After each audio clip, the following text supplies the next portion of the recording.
Welcome back. This is another episode of the BJJ Goons podcast. I'm one half of the team, Mushmaster Tim Spriggs. With me as always, every week is... What's up, everybody? It's Nico Ball, the official troublemaker, or crossface killer as it will be. I finally found a new company that makes like some beanies in Toronto, black owned. So I'm definitely going to have to stock up on some beanies. I've been growing my hair out for a while, so I think I would like a beanie. I have. I'm looking at the edges, okay, because I'm like, like the top, okay, up the top, like not the sides, but like out part of your hair. All right, bet. Yeah, I'm thinking about growing an afro. That would be dope. I'm thinking about it, but I don't even. Should I start from the beginning again, like cut it down, or should I just let it grow on the sides? I mean, did you want like a high top kind of afro where you have it shaved on the sides? Like, if you want the whole head, I would shave it all off and then just go like all afro. If you want to do like a puffy top. But I want the full. But here's the thing: when COVID lockdowns were a thing, and I was in a house for a year, I grew it out, but it looked kind of like Lego hair. Like it was like it curled and puffed. Kind of like Lego hair, and it looked kind of weird. I mean, you gotta like moisturize it properly, like pick it out, like help it grow back into a more natural form. Like you can't just be doing like anything. It's like the comparison between having natural dreads and people that get their dreads maintained, like they do not look anything alike. True. I agree. Yeah. I agree. I was thinking this the other day. Is it bad to call them dreads? Some people do not like to call them dreads because of the connotation of something being dreadful, and they prefer for them to be called locks. That's a personal opinion, I think. Okay, I'm just making sure. See, this is the Black podcast, so we talk about black hair and everything, if you haven't noticed already. So welcome back to the show. The best BJJ podcast ever. And every single time I say that, I want to say the best BJJ Goons podcast ever. Well, every week we try to do our best to make it the best one ever with varying degrees of success. So, Nico, what's on your heart today? What are we talking about? Oh, I was going to say there's a lot of things that are on my heart today. What was there for the Patreon episode? For the Patreon episode, I would say like my father was down in DC visiting. If you can see, if you're watching the video, we're filming in my new spot. If you're all caught up on episodes, we talked about last week how I messed up 4 whole episodes of the podcast, and that's why we were gone for. We can put it on the 2 weeks. 1 week we just didn't have time to film. But I just moved into a new spot. I'm going to have the background and everything all organized because it drives me crazy that y'all can be like seeing like part of the heat press and part of this chair that I'm trying to sell and whatnot. But yeah, there's been a lot of new things going on here. Try not to drown. And it sucks because we had in those episodes that got deleted, we were really talking about like not seasonal depression, our personal journeys through depression and anxiety and like the bullshit we've been wading through, and all that was gone. And it's like we can't like refilm that in the same capacity. No, this has been a long couple weeks for me. I'm not gonna lie. Because I've been traveling a lot and wrestling and doing other shit. It's so hard. I am running on fumes, people. I'm going insane. But I'm making progress. Just keep on swimming, Nico. Because if you don't keep swimming, you will drown. So just keep on swimming. Keep on swimming. Whew.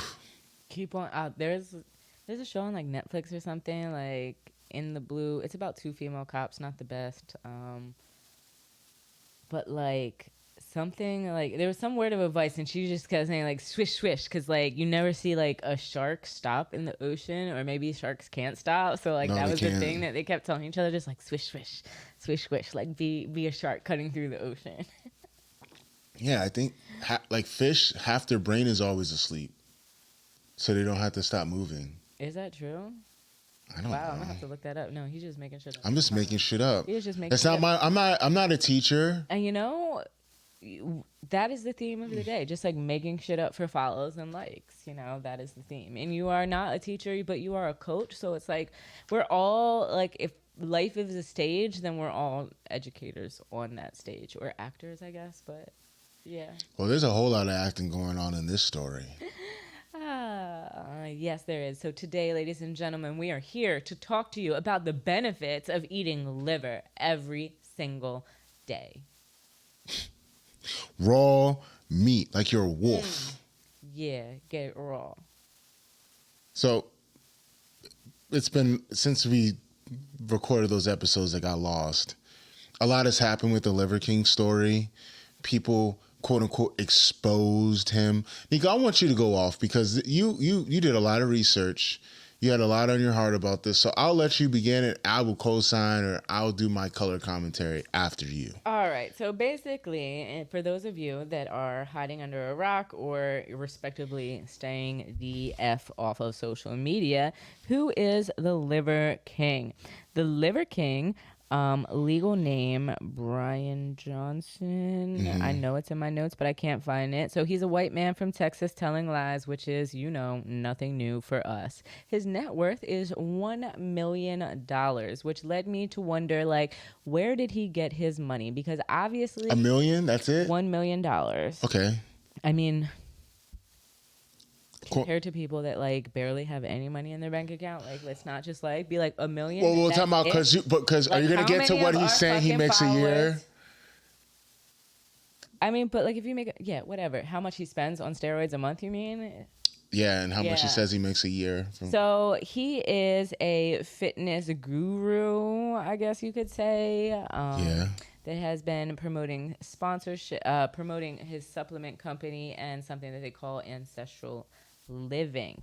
However, there was an email leaked saying that it details that he spends about $11K a month on steroid use. So his ancestral living was not the thing that was leading him to have these big ass muscles.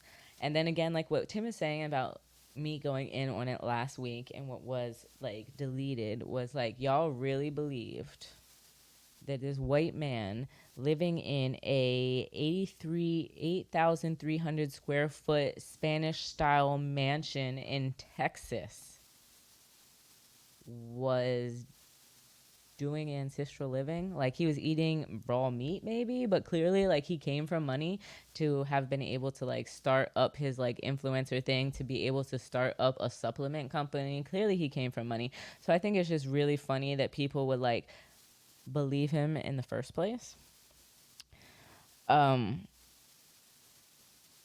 else? Oh my God, it just gets worse. And so since it's really pathetic that people would believe him in the first place, that there obviously wasn't any, that he wasn't natty. The second thing is just if you listen to him talk, again, why are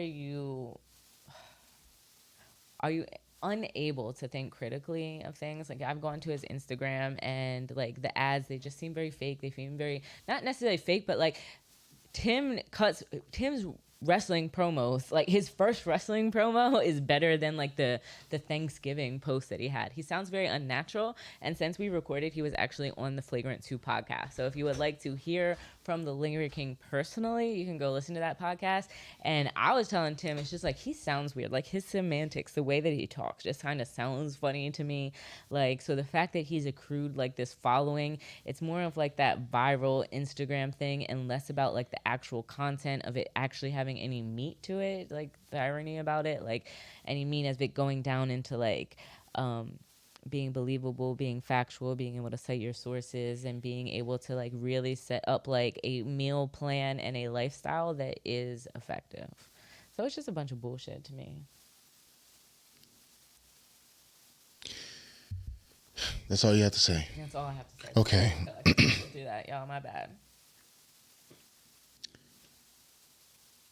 Any individual with half a brain that is above the age of 12 years old takes one look at Liver King and realizes he is not all natural.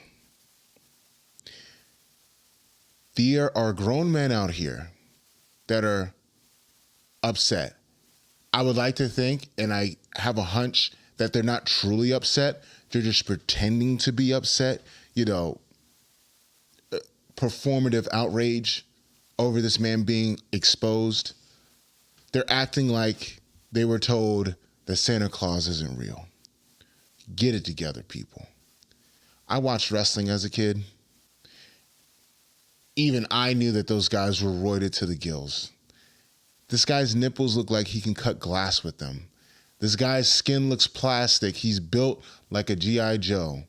There is no way in hell anyone over the age of 12 years old with any kind of critical thinking skills believe that this man looked like that by eating raw meat every single day and taking his supplements that he makes millions off of. Get it together, people. Now, I understand some people were upset because he lied. Well, let me tell you something. In this industry, in this world, on the internet, everybody lies. When we were kids, Nico, wasn't the number one rule about the internet is if it's on the internet, assume that it's a lie? Don't believe everything that you hear or see on the internet. Am I correct? Yeah, we all go through that. Get it together, people. This guy sells supplements. That's the biggest fucking racket in the world right now in fitness. The whole fitness industry is based on just a farce. It's all about image. It's all about perception, because today on internet, perception is reality. It's always been that way.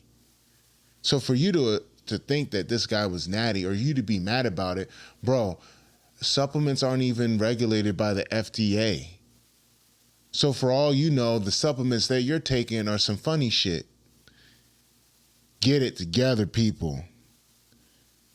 All this faux outrage. To me, the whole issue that I see is today people want to make a name for themselves for attention and clout because they want to chase a bag, because now everyone's trying to get their 15 minutes of fame, and it's so much easier that everyone is just trying to shark everybody to get that 15 minutes of fame. So they'll build a platform about exposing people that have a bigger platform so that they can get a little bit of clout off of them. That's all it is. They're all piranhas. They're all parasites.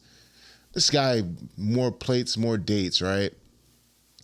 I saw about half to 3/4 of his video exposing the Liver King.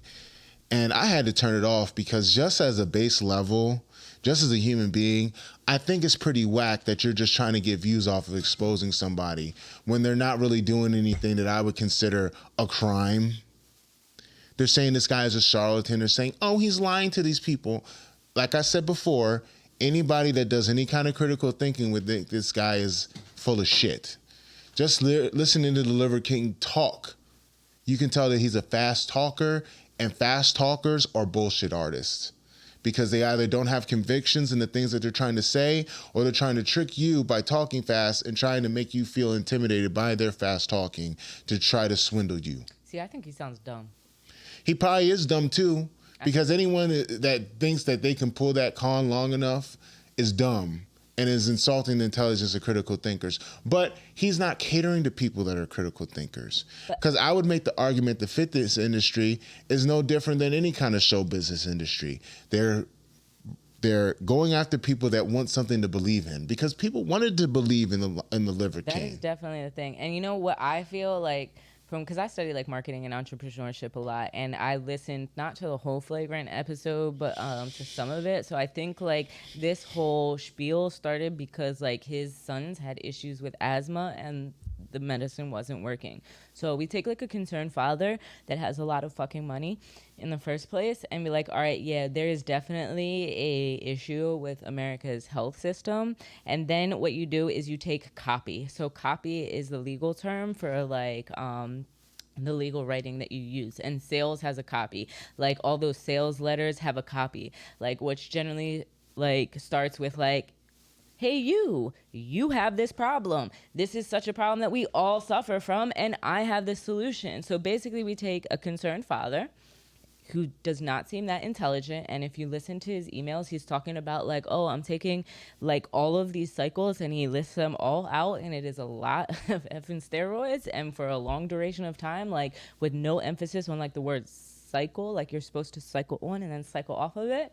And he's like, well, maybe I'm like just like a super non-responder. So he does seem kind of simple, and then you put all of this copy over it, like market this, and then he just shove it down somebody's throat without him actually knowing what they're talking about. But like, I swear, I listened to one post on his Instagram, and I was like, he sound fake as shit. Like, it sounds like he's reading a script and not well, and then he's got his little chef reading a script, and his chef ain't reading the script well, and they're eating nasty ass stuff. If any, so like you're exposing this guy for clout, essentially, and I hate that shit because, yeah. All right, the guy lied to people. Cool. Whatever. But you have a platform where you talk about all the supplements and the steroids that other people take. So in a way, you're going to say, oh, well, there are people that believe in him and think you can get this way, Natty. Yeah, okay. But here's the deal. People take steroids, all right? People are going to take the shit. And you have a platform where you essentially give people the handbook on what to take to look like the people that they admire. So in a way, you're doing just as bad because you're giving them a handbook. That's like, hey man, this guy is selling crack.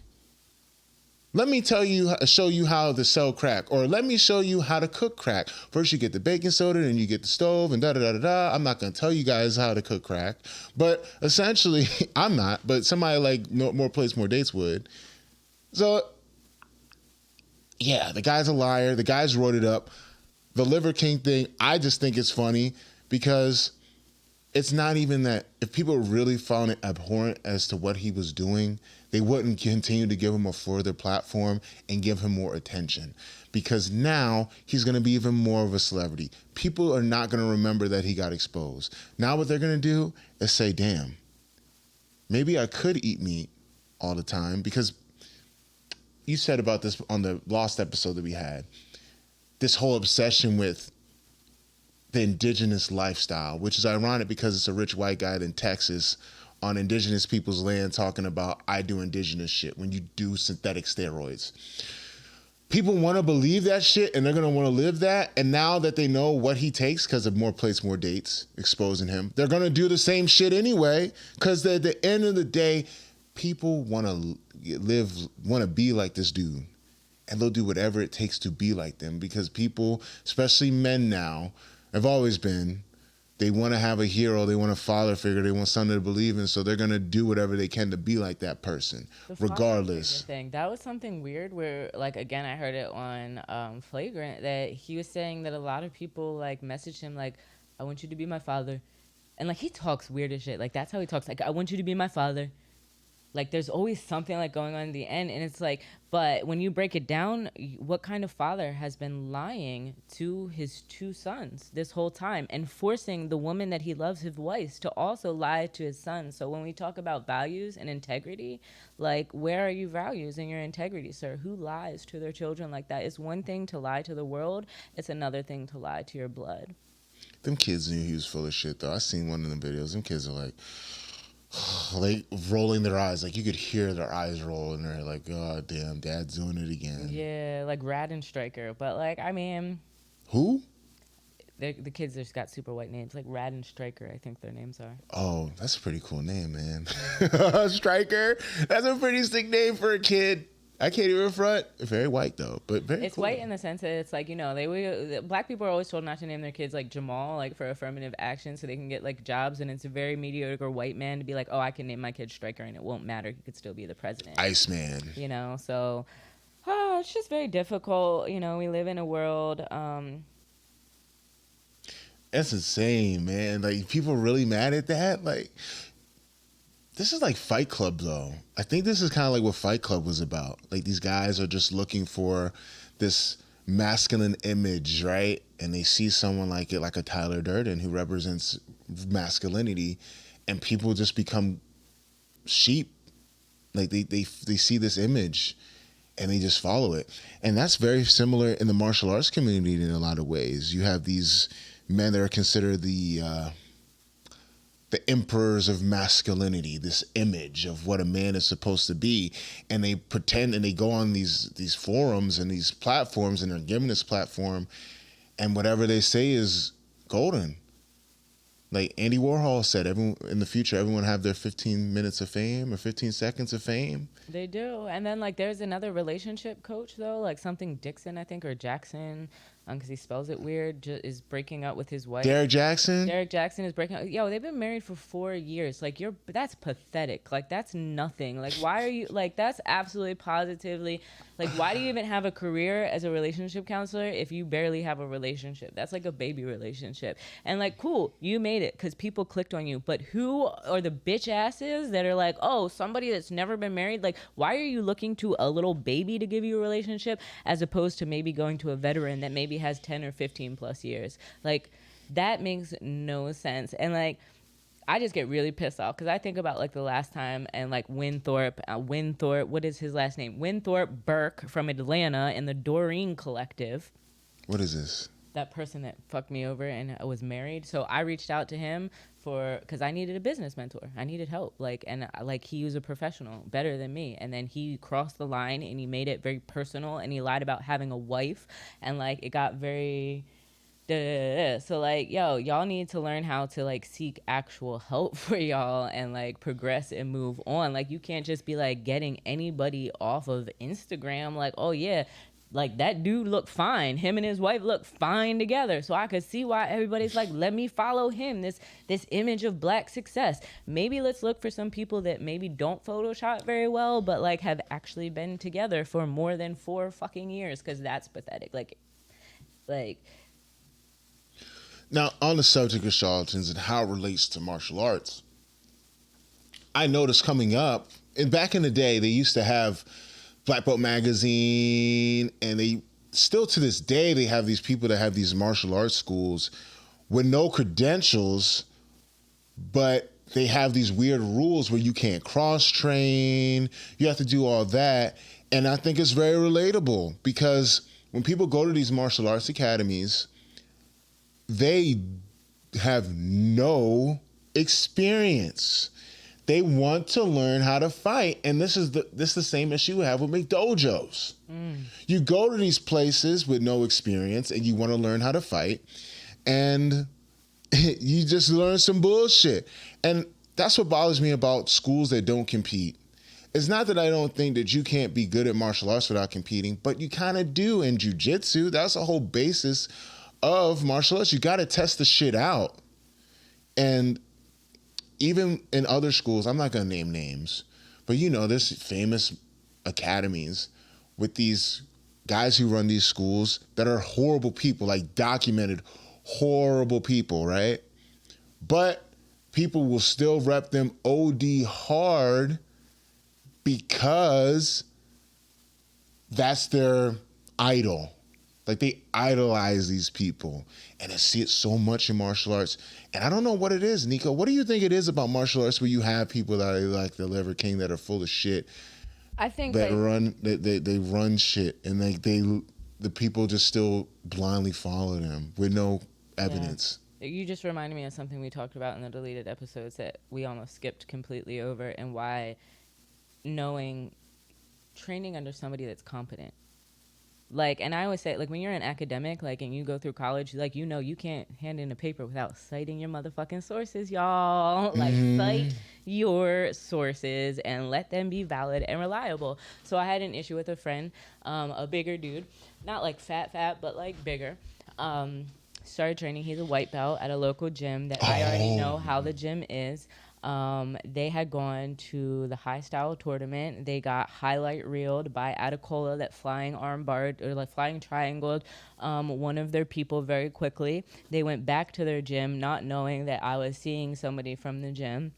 And I think he mentioned something about like, oh yeah, my friend was there. And then like, he was like, oh, she was like Lloyd's photographer, and started talking shit about TLI. He has made stories about Master Lloyd, posting like the Bloody Elbow article, and the Bloody Elbow article, for everybody, like, has a lot of non-factual things in it. Like, it is not correct. Who wrote that article? I don't know, but like, for like, one thing, the main thing, I guess, we were just want to debunk it. Master Lloyd paid for no lawyers.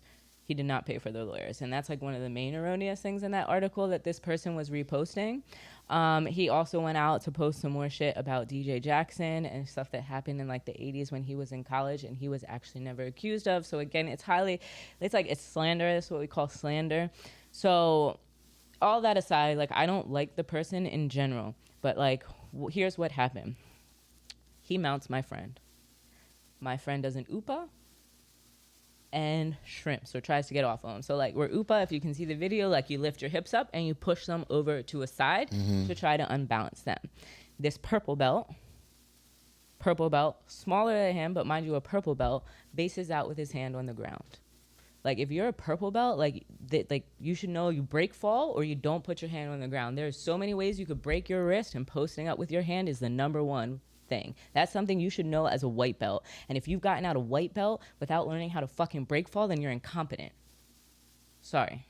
I'm a little bit mad. I'm mad because this purple belt posted up, hurt his hand, and then started screaming about it. So yes, when you get hit, like when you hurt yourself, and it might not be that bad, but there's like the shock, so you might react. But this purple belt screamed and then scurried off to the side. And then my friend, and this was just drilling, this wasn't even rolling, this was drilling. My friend felt so bad that he then sat down as a white belt on the side and refused to do the rest of the class because he was embarrassed and he was ashamed of himself. And like, that's a mental toll that my friend never should have had, because this purple belt should have been better than he was. Like, so maybe you should shut the fuck up and stop talking about my team and people that actually train jiu-jitsu, or just in general, because again, I'm trying to take my emotions out, because people just do this in general, whether they know it or not. They're so worried about other people and what other people are doing. Like, there's a female purple belt that I used to train with in Maryland, and she would buy like 4 gis from her gym and then donate $20 to me and like talk shit about other people that didn't get their belt. It's like, first of all, like, your priorities are so whack. Like, maybe just focus on yourself. So like, my issue is that like, because that person could not focus on themselves and their own personal growth, that they like kind of fucked up my friend. Like, he felt really bad, and it was his fault. Like, it was the purple belt's fault. Like, you shouldn't, like, you didn't know what you were supposed to do, and you shouldn't have been at that level not doing it. So yeah. That's like, really, like, knowing that you're in an adequate place, or like realizing that maybe you're in an inadequate place, but you're trying to fulfill like a void that you need, but these people are not the best. It's just the best that you can get is essential. Because having like charlatans out there, like that, like fake ass purple belt that again doesn't even compete in IBJJF. They compete in local tournaments, and not to say anything that's bad about local tournaments, but like the standards are lower. The competition is lower. You're competing against the same people and talking shit about it. So like, beware of those people. Like, not to say anything like bad against them, but those people definitely shouldn't be saying anything about anybody else. And like, that's my piece on fake ass motherfuckers and their detriment to other people's growth. I like to piggyback off of that and say standards are important. You can say what you will about IBJJF. It's not perfect. Jiu-jitsu is still in its infancy. We're not there yet as a sport.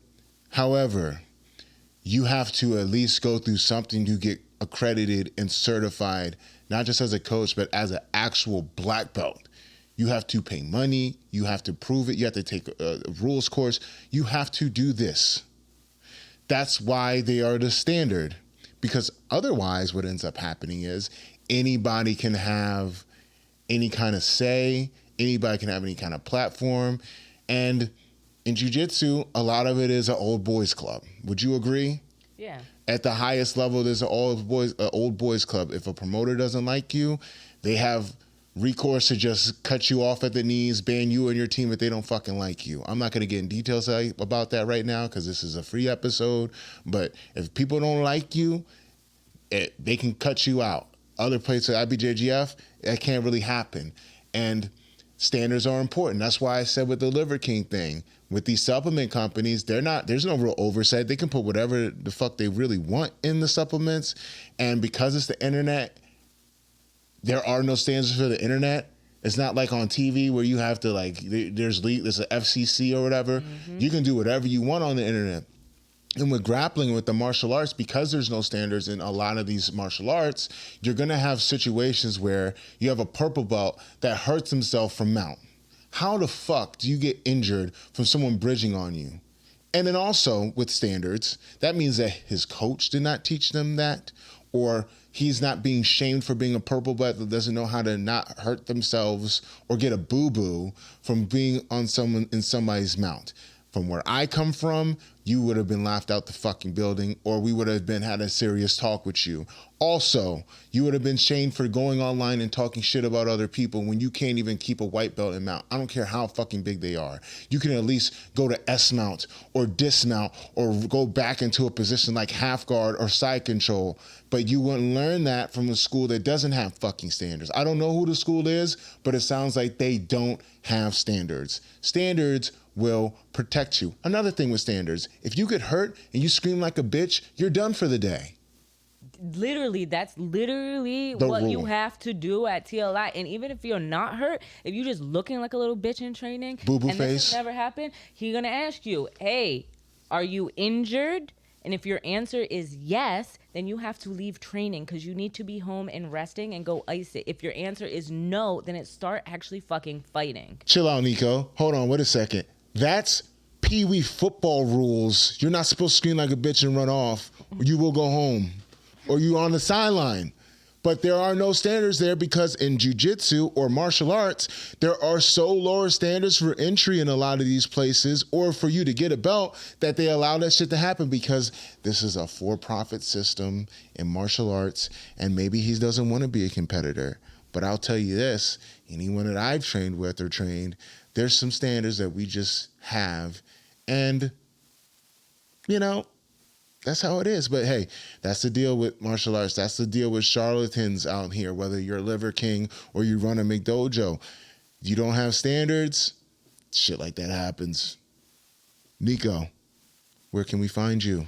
You can find me on Instagram at no new Nico. That is no_new_Nico. Make sure to sign up on PortugueseForBJJ.com if you are trying to learn Portuguese for Jiu-Jitsu. I'm going to be in Brazil this summer if y'all interested in going, and it's about that time for me to get back into competition training. So the goal is to roll through Brazilian Nationals next year. So make sure you learn your Portuguese and tap in at PortugueseForBJJ.com. You can find me at Tim Spriggs BJJ on Instagram and Facebook. You can also find me at MushmasterWins on Twitter. On behalf of Nico and myself, I'd like to say thanks for watching another episode of the BJJ Goons. Until next time, peace.